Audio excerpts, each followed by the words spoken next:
Shalom, shalom, shalom. Après tant de jours que je n'ai pas pu faire de vidéos pour la compréhension de la doctrine de notre famille, mais voici ce matin pour vous parler des choses du royaume.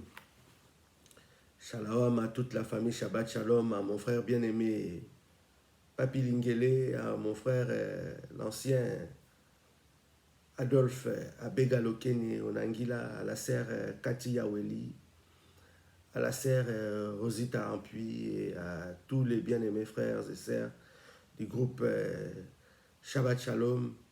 Mes salutations à la sœur Gigi Kapongo, à frère Charles, notre ancien, et à tous les autres, frère Juliano Pembe, frère Julien, qui est parmi les anciens de notre famille aussi, Julien Pembe, et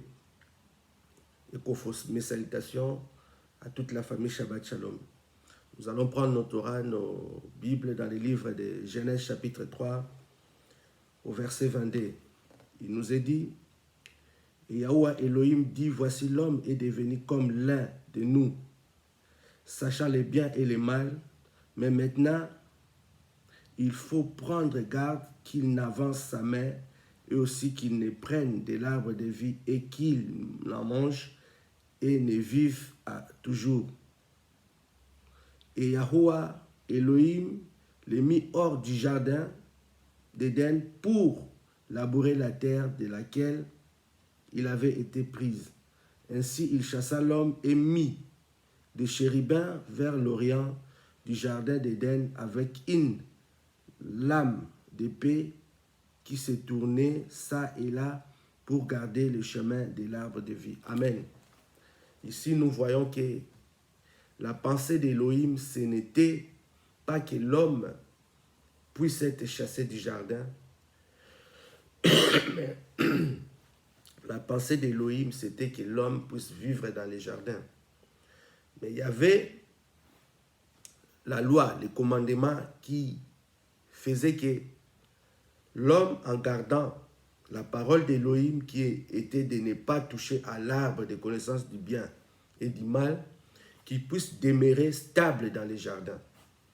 Aussi longtemps que l'homme ne touchait pas aux choses interdites, l'homme avait le droit de cultiver, de vivre heureux, lui et sa femme. Mais arrivé à un moment, l'ennemi, Shétan, le même qui est dans les livres d'Adam, au chapitre 3, qui avait refusé de s'incliner devant l'homme, que Elohim a demandé aux autres êtres de lumière de s'incliner, Shétan, l'adversaire, avait refusé. C'est là, vous pouvez voir ça dans les livres d'Adam, vous connaissez tout cela, dans la famille Shabbat Shalom, on vous parle de toutes ces choses-là. Et quand l'homme a été créé, le diable, en voyant la perfection par laquelle Elohim avait créé l'homme avec, et l'homme a été... Elohim a fait la publicité de sa création parce qu'il a appelé l'homme comme étant Elohim. Cela n'est même pas à vous expliquer parce que même Dawad aussi le dit, vous êtes des hommes, vous êtes des Elohim, mais vous mourrez comme des hommes. Donc dans la pensée de notre Créateur, l'homme était un Elohim. Créons l'homme à notre image. L'homme est l'image d'Elohim. Et il a appelé Gabriel, il a appelé Michael, tous les anges qui étaient du camp de notre Créateur, ils se sont inclinés pour montrer à Elohim l'obéissance. Souvenez-vous que le livre de 1 Samuel, chapitre 15, 22, nous dit l'obéissance vaut mieux que les sacrifices. Mais l'ange que nous connaissons aujourd'hui, Satan, le diable, Lucifer, et ainsi de suite, tout ça c'est toujours les attributs d'une seule entité. Quand tu désobéis, quand tu deviens l'adversaire du Créateur, tu quittes la volonté du Créateur et tu quittes aussi l'endroit des lumières pour vivre dans les ténèbres. Elohim, ici, nous montre que l'homme ne pouvait pas demeurer éternel dans les péchés. Et dans les livres de Genèse ici, on nous a montré nulle part où Adam a demandé pardon. On nous dit seulement que tu es poussière, tu retourneras dans la poussière. Ça s'arrête là. Mais moi, je vous apprends aujourd'hui que Adam s'est suicidé. Adam s'est suicidé avec sa femme. Pourquoi? Quand ils ont quitté le jardin d'Éden ici, il leur est arrivé des choses insupportables. Sachez-le que Adam et Hawa, c'était des êtres de lumière. Quand ils vivaient dans le jardin d'Éden, en gardant la parole, c'était des êtres de lumière. Ils vivaient comme les anges, ne connaissant pas les souffrances que nous endurons aujourd'hui. Ils ne connaissaient pas que le soleil piquait, ils ne connaissaient pas la soif de boire de l'eau, ils ne connaissaient pas la famine. Toutes ces choses-là n'étaient pas dans leur vocabulaire. Une fois hors les jardins, ils étaient obligés de commencer une vie qui n'était pas la leur. Ainsi, la souffrance les a poussés à se suicider. Ils ont posé la question à Elohim pour comprendre qu'est-ce qui leur arrivait. Mais ils n'avaient pas de réponse à tous les problèmes qu'ils ont eus dès les premiers jours de leur vie hors le jardin.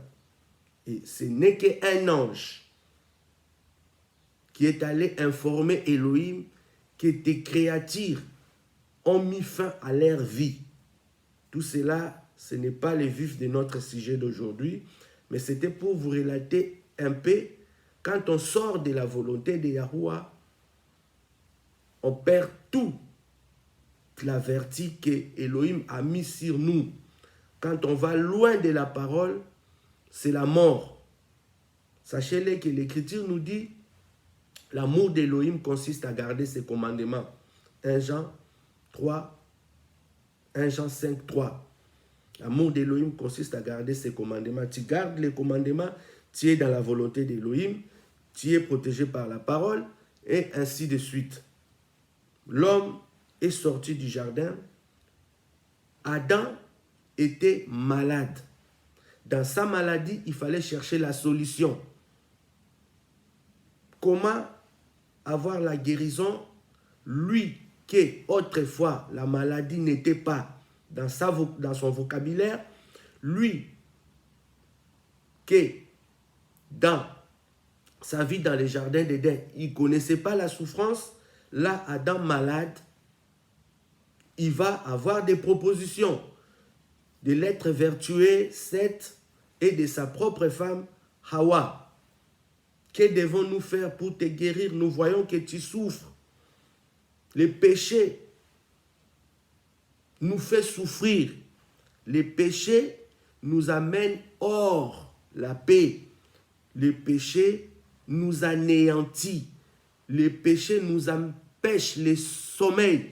Le péché nous empêche l'amour de soi-même. Mentir, voler, tout ça c'est des attributs du péché. Puisqu'on n'a pas eu l'amour de la vérité, la puissance d'égarement qui est frappée sur nous nous amène à faire de telles choses. Adam était malade, il fallait trouver la solution pour le père Adam. Alors, les livres d'Adam nous dit ceci. Les livres d'Adam, au chapitre 7, on nous dit, après que Adam dit cela, son fils, il cria et dit, que dois-je faire? Car je suis en grande douleur et peine. Donc son fils Seth était triste. Son fils, le vertueux Seth, était mal à l'aise de voir que son père souffrait. Parce que juste avant, dans le verset 6, on nous dit ceci. Comme chaque jour, il partait pour adorer à l'air qu'ils allaient aux cieux. À ce moment-là, Chétan, l'adversaire, trompa ta mère. Et il lui a fait manger du fruit. Satan, l'adversaire, a su que je n'étais pas avec elle, ni les anges. À ce moment-là, il lui a fait manger, puis elle m'en a donné aussi. Alors que j'ai mangé les fruits, j'ai su qu'Élohim était en colère contre nous, et parce que vous avez désobéi à mon ordre, je vous donnerai 70 afflictions sur votre corps, et à tous les jours, à tous les jointure douloureux aux yeux et tumeurs aux oreilles, ils seront comptés pour moi parmi les afflictions des maladies réservées dans les trésors, afin que Elohim puisse les envoyer dans les derniers temps. Donc, après que Hawa a pu désobéir à l'ordre d'Adam, souvenez-vous que quand l'ordre a été donné, ce n'était pas à Hawa. L'ordre a été donné à Ève, mais selon la logique des choses, Elohim qui est le chef d'Adam, souvenez-vous que Elohim venait toujours chercher Adam pour que Adam puisse rendre des comptes par rapport à ce qui s'est passé la journée, par rapport à tout ce qui s'est passé chaque jour dans leur vie du jardin. Donc, quand l'ordre a été donné de ne pas toucher à l'arbre de connaissance du bien et du mal, ce n'était pas à Hawa. Mais Hawa étant la femme d'Adam, Adam a pu donner aussi l'ordre à Hawa. Vous comprenez? C'est ça l'ordre comme ça se passe dans nos familles. Même l'Écriture le dit, Machia est le chef de l'homme, l'homme est le chef de sa femme. Mais l'homme étant absent, parce qu'ici on nous montre que Adam allait avec les anges pour adorer Yahuwah. Il montait dans les lieux lumineux pour aller adorer. C'est clair, je peux reprendre la lecture. Alors que j'ai mangé les fruits, je sais que Elohim était en colère contre nous. Elohim dit, parce que vous avez désobéi à mon ordre, je vous donnerai. Non, là il est en train de donner la sentence par rapport à ce qui s'est passé, la désobéissance. À l'heure qu'ils allaient aux cieux, à ce moment-là, Satan l'adversaire trompa ta mère et lui a fait manger du fruit. L'adversaire a su que je n'étais pas avec elle, ni les anges. À ce moment-là, il lui a fait manger, puis elle m'en a donné aussi. Alors que j'ai mangé les fruits, je suis que Elohim était en colère contre nous. Après avoir mangé, après avoir fait ce qu'ils ont fait, la désobéissance qui amène la mort, Elohim a donné maintenant 70 maladies, 70 sentences que Adam a trouvé cela dans son corps hors du jardin. Parce que le corps humain a toujours eu à avoir un nez des parasites. Le corps humain a toujours eu à avoir en eux les asticots. Mais les asticots et consorts se manifestent une fois que le corps est mort. C'est à ce moment-là que la manifestation de notre corps, pour prouver qu'il n'y a pas de vie, il y a ce que nous appelons des parasites, des asticots et ainsi de suite. Mais vous devez savoir que ce qui protégeait Adam de toutes ces choses-là, c'était l'obéissance à la parole, à l'ordre qu'Élohim avait donné. Maintenant, Seth, étant le fils vertueux, cherchait par tous les moyens comment aider son père.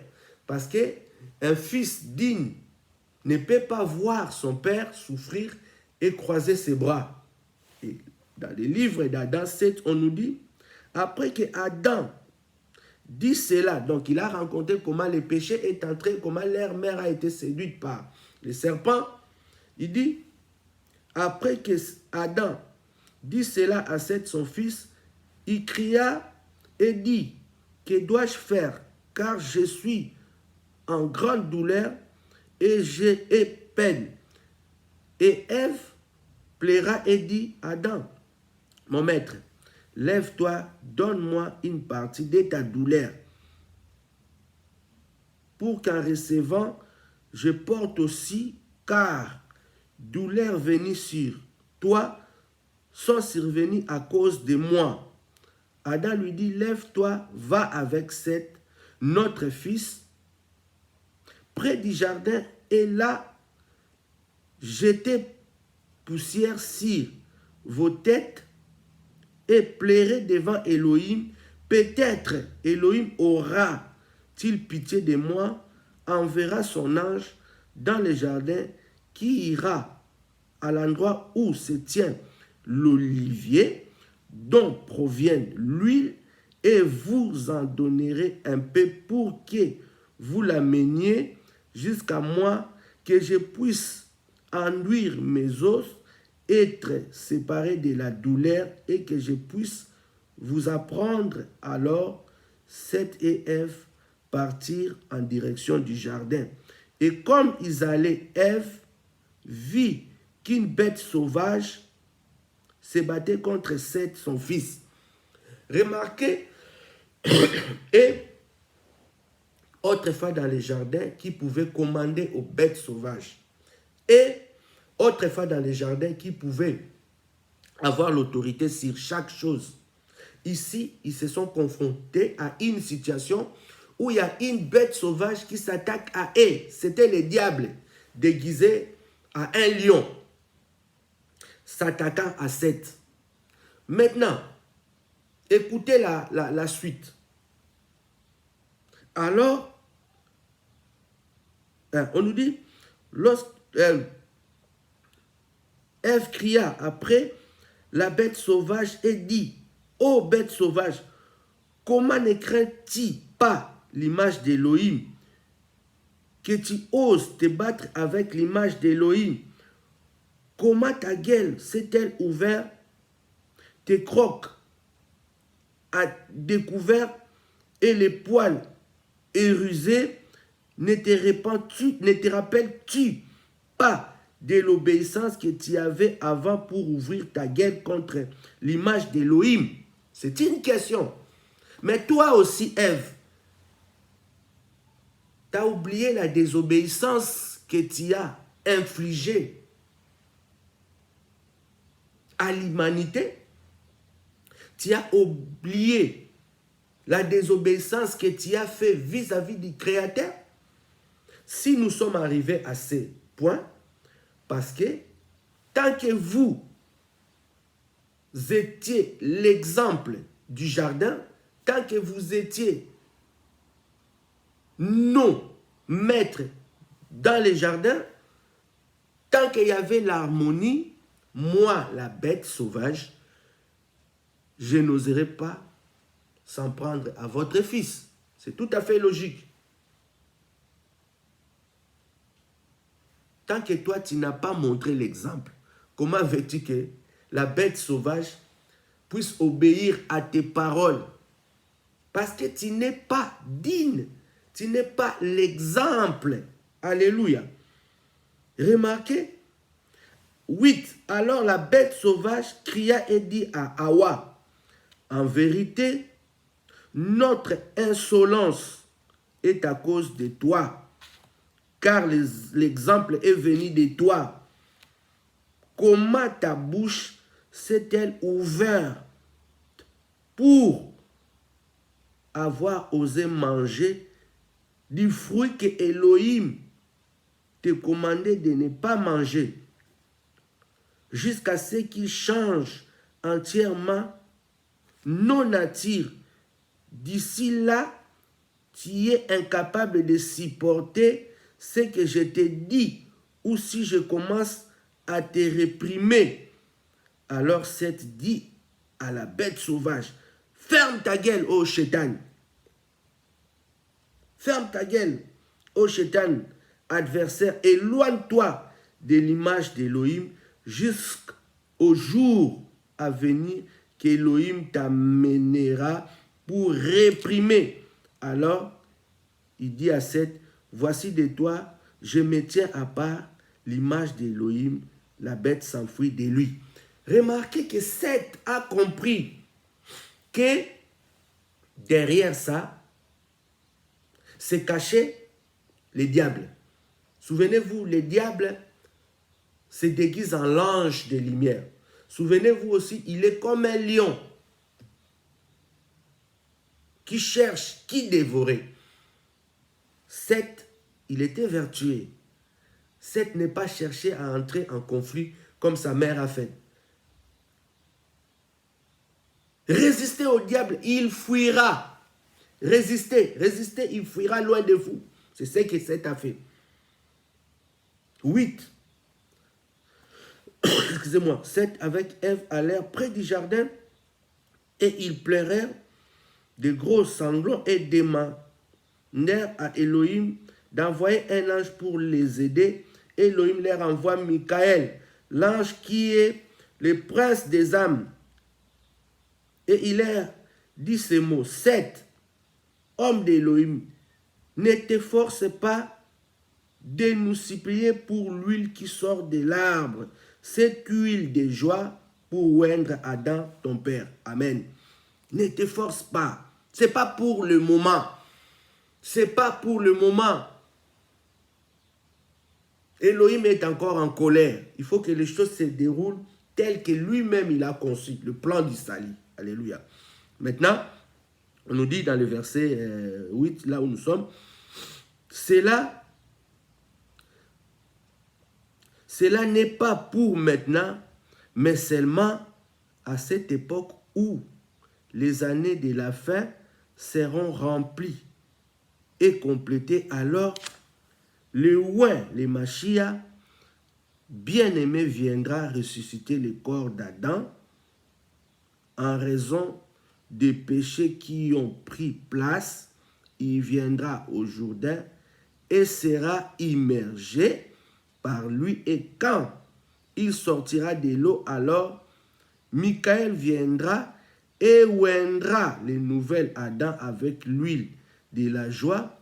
Alors après ça, il arrivera la même chose à toutes les bêtes sauvages de la terre qui s'élèveront de la résurrection et seront dignes d'entrer au jardin. Je les oindrai avec cette huile. Mais toi, va vers Adam, ton père, car dans 3 jours, son âme va sortir de son corps et seront vues plusieurs merveilles au ciel et sur la terre et en toutes les lumineuses qui sont dans le ciel. Quand l'ange a dit cela, il disparut derrière un arbre du jardin. Amen. Donc, l'ange Michael a enseigné à Seth que cela n'était pas pour le temps là, mais c'est pour le temps à venir. Il fallait que le Mashiach vienne pour que les Adam qui était mort puisse être oint d'huile qu'il était en train de chercher 5570 ans avant, et que c'était qu'en ce moment-là que les choses allaient se passer, pas du temps où Adam était chassé du jardin, où Adam était malade. Alors Seth et Ève partirent vers le hutte d'Adam et allongé des maladies, Adam se souvient de la transgression de manger de l'arbre. Amen. Donc, ce qui s'est passé dans le jardin d'Éden, Et quand Adam, ils sont sortis du jardin d'Éden, tous les déroulements de ces choses-là, c'était pour nous amener dans les livres de l'évangile de Nicodème. Et dans l'évangile de Nicodème, on nous dit, alors, nous sommes au chapitre 19. Nous sommes au chapitre 19. On nous dit, alors le fils unique d'Élohim descendra sur terre en se faisant homme et le oindra, ton père, de cette huile et les ressuscitera dans l'eau et l'Esprit Saint. Il les lavera, lui et ses descendants, alors il sera guéri de toute langueur, mais mots, patriarches et prophètes frémirent d'allégresse. Tandis qu'ils se réjouissaient tous à la fois, Chétan, l'héritier des ténèbres, survint et dit à Hadès, toi, les glutons et l'Éternel affamé, écoute-moi bien. Un Yehoudim nommé Yahushua s'est fait appeler fils d'Élohim, ce n'est qu'un homme.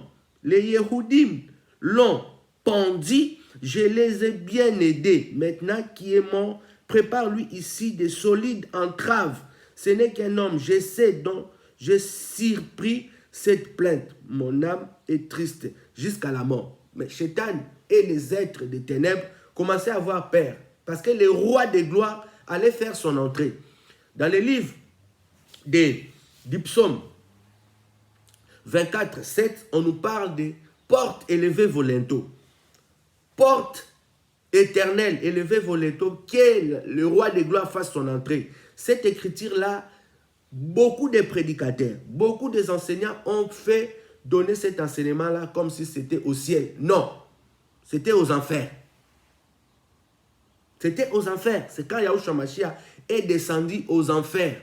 Remarquez bien que l'écriture dit, les puissants vainqueurs forts dans les combats. Donc il était venu pour se battre. Pourquoi? Pour réclamer Adam et les saints d'autrefois. On continue. Mon âme est triste. Ça, c'est Chétan qui parle. Jusqu'à la mort. Mais il m'a causé beaucoup d'ennui au temps où il vivait dans le monde, parmi les mortels. Quand il rencontrait mes sujets, il les chassait et les gens que j'avais fait bosser aveugles, boiter, lepreux ou que j'avais affligé, d'autres beaucoup qui par mes soins étaient prêts pour la tombe, d'une seule parole encore, il est ressuscité. Là, Chétan est en train de nous faire réciter tout ce que Yahushua Mashiach a fait dans son ministère. Mais n'oubliez pas que dans les livres d'Ésaïe 35, 3, 4, il était question de « je viendrai moi-même ». Les aveugles feront quoi? Verront. Ceux qui n'entendent pas entendront. Donc, ça, c'était le ministère. Tu n'as rien à nous apprendre, Chétan. Nous connaissons tout ça. Hadès répondit, cet homme est capable de pareils exploits. Avec une seule parole, tu ne pourras pas te mesurer à un tel adversaire. Personne, à mon sens, ne lui tiendra tête. Il craint la mort et tu dis avoir surpris cet aveu. Mais il a dit cela en plaisantant. Il s'est moqué de toi. Il compte t'enlever de sa main puissante. Malheur, malheur à toi dans tous les siècles. Vous voyez? Donc, Hadès, le prince de la mort, le dieu de ces jours de mort, a compris que Yahushua Mashiach ne venait pas pour blaguer. Le roi de gloire qui avait dit Dawad dans les psaumes 24, 7 ne venait pas pour jouer avec eux. Chétan dit, ô enfer, gueule toujours béante, tu as donc si pour lorsqu'on te parle de notre ennemi commun, moi je n'ai pas tremblé, j'ai excité les Yehoudim, ils l'ont pendu, ils l'ont abrévé de fiel et de vinaigre. Prépare-toi plutôt lorsque viendra le maître vigoureusement. Hadès répondit, héritier des ténèbres, fils de perdition. Ô diable, tu viens de me dire qu'une seule parole, il ressuscitait un grand nombre de gens. que grâce à tes bons offices, il ne te reste plus qu'à inhumer. S'il a libéré des hommes du tombeau, comment et par quelle vertu les tiendra-nous enfermés? Alléluia. Alors qu'ils étaient en train d'avoir des discussions inutiles, le roi des gloires était déjà à la porte. Écoute ce que l'Écriture nous dit. 21. Chétan et Hadès discutaient ainsi quand une voix tonna.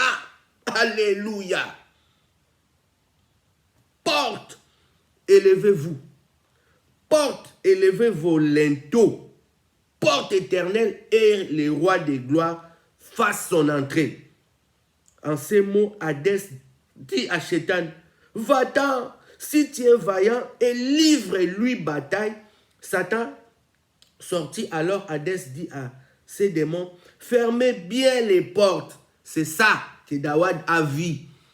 Dawad a vu étant dans le séjour des morts, que Yahushua Mashiach allait venir pour leur sortir des griffes de l'ennemi. C'est pour cela que Shaoul pouvait crier, mort, où est ton aiguillon? Parce que la mort les engloutait. La mort le mettait mal. La mort, il ne supportait pas cela. Il fallait que le roi des gloires vienne. Il demande, ferme bien les portes de bronze. Poussez-les, surveillance sans relâche, car il s'est descendu chez nous, il deviendra notre maître.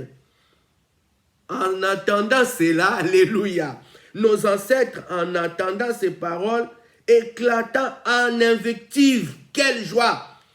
Glouton éternel, affamé, disait-il, ouvre donc et laissez entrer le roi des gloires. Non, lui n'a pas besoin qu'on puisse lui ouvrir la porte, mais c'est lui le gloire. Tout s'écrit gloire. Il n'avait pas besoin qu'on puisse l'ouvrir la porte. Écoute ce qui va se passer. Un instant. Alors, donc, et laissez entrer le roi des gloires. Dawad, le prophète, disait, ne sais-tu pas, aveugle, que lorsque je vivais sur terre, j'ai lancé cette prophétie, prince, élevez vos linteaux. Isaïe en sort tour, et moi, averti par les Ruach Kadosh, j'ai écrit, les morts ressusciteront et ils se réveilleront. Ceux qui dorment dans les tombeaux, ils exulteront.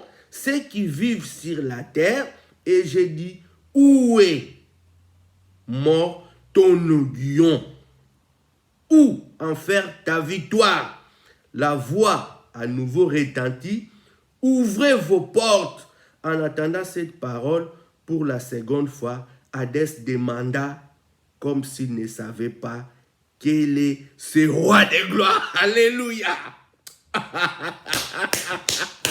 C'est le maître, le fort, le vaillant, le maître vaillant. Combat dans les combats. Alléluia. À peine avait-il prononcé ces paroles que les portes de bronze se fracassa. Pouah! Alléluia. Il n'a pas besoin qu'on puisse l'ouvrir la porte. Toute la création lui appartient. Tout ce qui existe, c'est à lui. Yohanan, Jean 1. Au commencement était la parole. Tout ont été fait par... Alléluia. Vous ne pouvez pas comprendre ce qui s'est passé ces jours-là. Or, Dawad avait prophétisé. Alors, les prophètes et les pasteurs de nos jours viennent nous dire, oui, ça s'est passé au ciel.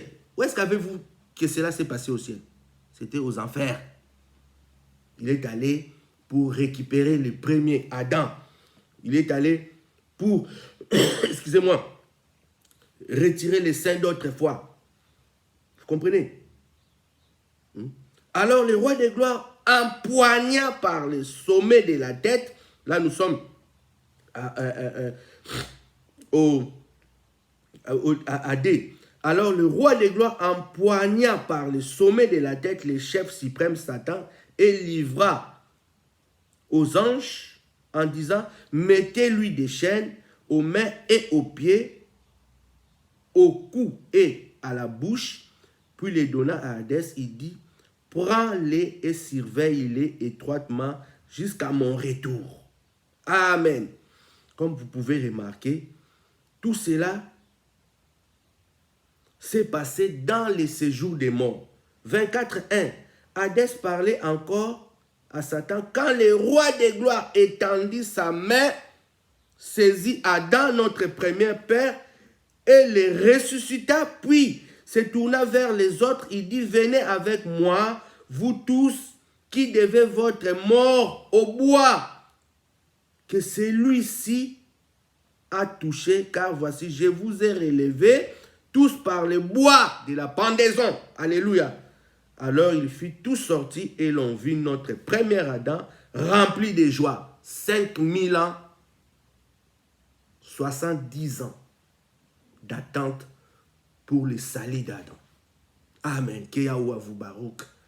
C'était une exhortation pour vous donner l'espoir, vous montrer que nous ne mourrions pas tous. Ceux qui vont mourir, c'est ceux qui n'ont pas la foi, ceux qui n'ont pas l'espérance, ceux qui n'ont pas vécu quoi que ce soit. Regarde les psaumes 24, 7. David est en train de parler des choses qui se passent aux enfers. Regarde Adam de son vivant en cherchant l'huile. Or, c'était quelque chose qui allait se passer aux enfers.